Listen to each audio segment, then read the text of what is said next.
মায়ের দিব্যি। মায়ের দিব্যি বড্ড ভয়ানক, জানেন তো?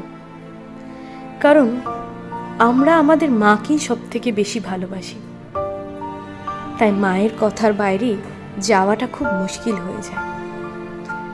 কোনো এক ছেলে কোনো এক মেয়েকে খুবই ভালোবেসে ফেলেছিল, তারা স্বপ্ন দেখতেও শুরু করে ফেলেছিল, কিন্তু এই মায়ের দিব্যি তাদের জীবনে বাধা হয়ে দাঁড়ায়। কারণ ছেলেটির মা চায়নি, সে কারণে তার দিব্যিবশত ছেলেটি ওই মেয়েটিকে ভালো না বেসে ক্রমে অবহেলা করতে শুরু করে এবং বুঝিয়ে দিতে চায় সে তাকে জীবনে চায় না। আসলে ছেলেটি হয়তো মেয়েটিকে খুবই ভালোবাসে, মনে মনে সত্যিই চায়, মনে মনে আজও তার কথা ভাবে, কিন্তু সেই দিব্যির কারণে সে মেয়েটির সঙ্গে এরকম খারাপ ব্যবহার করে। মেয়েটি বুঝতেই পারে না, এই কারণে মায়ের দিব্যি হয়তো জিতে যায়, কিন্তু একটা প্রেমিক একটা প্রেমিকার মন জেতার হয়ে ওঠে না। দুটো মনই ভেতরে ভেতরে কাঁদতে থাকে। এইভাবে হয়তো মেয়েটিও একটি নতুন জীবনে আবার নিজেকে গড়ে নেয়, ছেলেটিও হয়তো সেই মায়ের দিব্যির কারণেই আবার একটা নতুন জীবন গড়ে নেয়। কিন্তু মনের মধ্যে সেই প্রেম সেটা রয়েই যায়, সেইটা কোনো দিব্যি মানে না, কারণ মনের ভিতরে তো এসব দিব্যি কাজ করে না, তাই না? আবারও হয়তো কখনো সেই ছেলেটি আর মেয়েটির দেখা হলো, কতদিন বাদে দেখা, সত্যি কত বদলে গেছে সব কিছু। সময় বদলে গেছে, কাল বদলে গেছে, বছর বদলে গেছে, চেহারায় কত পরিবর্তন, কিন্তু তাও ভালো লাগে। এত বছর পরে দেখা, সত্যি এ যেন অন্যরকম একটা অনুভূতি।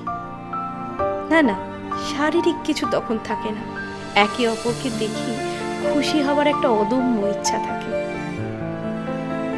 তখন সেই প্রেমিক প্রেমিকা মনে হয় না, মনে হয় প্রাণের সখা, বন্ধু আমার, এতদিন বাদে তোমার সাথে আমার দেখা হলো, এই সময়টা যেন থেমেই থাকুক, কত বছর বাদে তোমায় দেখতে পেলাম। কিন্তু আবারও সেখানে আসে মায়ের দিব্যি। এই যোগাযোগের কথা যদি মা জানতে পেরে যায়, আবারও দিব্যি দিয়ে বসে, আবারও দিব্যি দিয়ে বসে সেই মেয়েটির সঙ্গে যেন আর যোগাযোগ না রাখা হয়। আবারও সেই মায়ের দিব্যির কারণেই ছেলেটি আবারও নিজের সংসারে মন দিয়ে বসে, আবারও সেই মেয়েটিকে অবহেলা করতে শুরু করে। মেয়েটি বুঝতেই পারে না যে সে কি চেয়েছিল, কি চেয়েছিল সে এতদিন বাদে। শুধু হয়তো দুটো কথা, সেটুকুও কি বলা যেত না?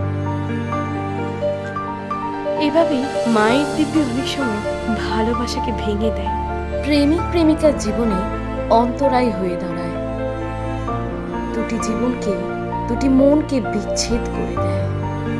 মায়েরা অনেক ভয় থাকে সন্তানদের নিয়ে, তাদের গড়ে যাওয়া পরিবারটা হয়তো ভেঙে যাবে, দিব্যি দিয়ে সব কিছু হয়তো ঠিক করে নেওয়া যাবে, কিন্তু ভালোবাসাটাকে কি বদলে ফেলা যাবে?